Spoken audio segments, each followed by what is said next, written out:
તો હાલ સુરતમાં વિકાસના કાર્યોનું સીઆર પાટીલ ઉદ્ઘાટન કરી રહ્યા છે, હાલ સંબોધી રહ્યા છે કાર્યક્રમમાં, સીધા જઈએ.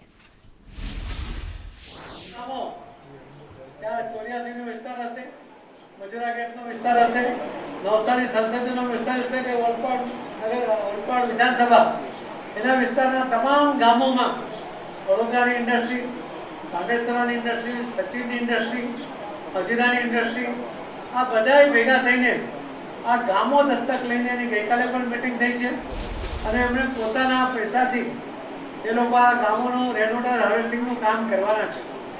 આપણે એક એક બંધ પાણીનું અત્યંત મહત્વનું છે. મજૂરા વિસ્તારમાં જે હાઈરાઇઝ બિલ્ડિંગો છે એમાં જે સંસ્થાના ચેરમેન હતા મંગનાની કરીને, એ મને આવીને મળ્યા હતા. એમણે કીધું કે મજૂરા વિધાનસભાના બધા જે હાઈરાઇઝ બિલ્ડિંગો કે જે સોસાયટીઓ કે એપાર્ટમેન્ટ છે એનું બધું પાણી અમે જે તે જગ્યાએ ઉતાર દઈશું. એનો તમામ ખર્ચો જો અમને સોસાયટી વાળા નહીં આપે તો અમે કરીશું. એ રીતે અમે પણ એ મજૂરાની આખી જવાબદારી લીધી છે.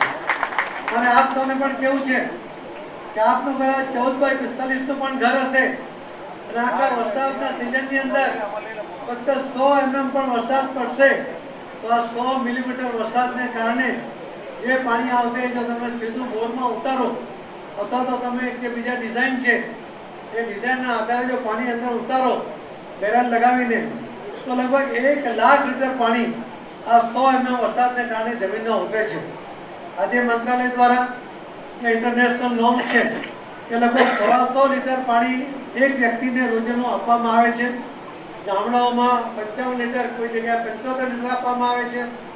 આપણે 100 પ્રમાણે ગણીએ અને એક ઘરમાં જો 4-5 લોકો હોય તો બી 700-800 લીટર પાણી જોઈએ. આપણે 1000 લીટર પાણી ગણીએ તો એક ઘરમાં રોજનું 1000 લીટર જોઈએ અને 365 દિવસમાં લગભગ 3,500-4,000 અને 30,000-40,000 લીટર પાણીની જરૂરત પડે. તમે જે પાણી ઉતારો છો 1 લાખ લીટર પાણી ઉતારો છો અને તમે જે વાપરો છો એ ફક્ત 40,000 વાપરો છો એટલે તમારી જરૂરિયાત પણ એમાંથી પૂરી થાય છે અને બાકીનું પાણી એમાં ડિપોઝિટ થાય છે. આપણી આવનારી પેઢીને જો આપણે એક સારું વાતાવરણ આપવું હશે તો એના માટે સૌથી પહેલા પાણીની વ્યવસ્થા કરવી પડશે. આજે જ્યારે વર્ષો સુધી લોકોના ઘરમાં પાણી નહોતું, લગભગ બહેનોને દૂર સુધી પાણી લેવા જવું પડતું હતું. એના કારણે જે WHO નો રિપોર્ટ છે કે આપણા દેશની અંદર 5.5 કરોડ કલાકો રોજ બહેનોના બગડતા હતા. કે પાણી લેવા જાય ને લઈને આવે એને આટલા દૂર ચાલતા જવું પડે, વજન ઉચકીને માથા પર બેડા લાવવા પડે અને એમાં જે સમય જાય એ 5.5 કરોડ કલાક એ રોજના બગડતા હતા. આદરણીય પ્રધાનમંત્રી શ્રી મોદી સાહેબના આ નળથી જલ આપવાની જે સ્કીમ આવી એના કારણે આ બહેનોના આટલા કલાકો બગડ્યા છે, બચ્યા છે.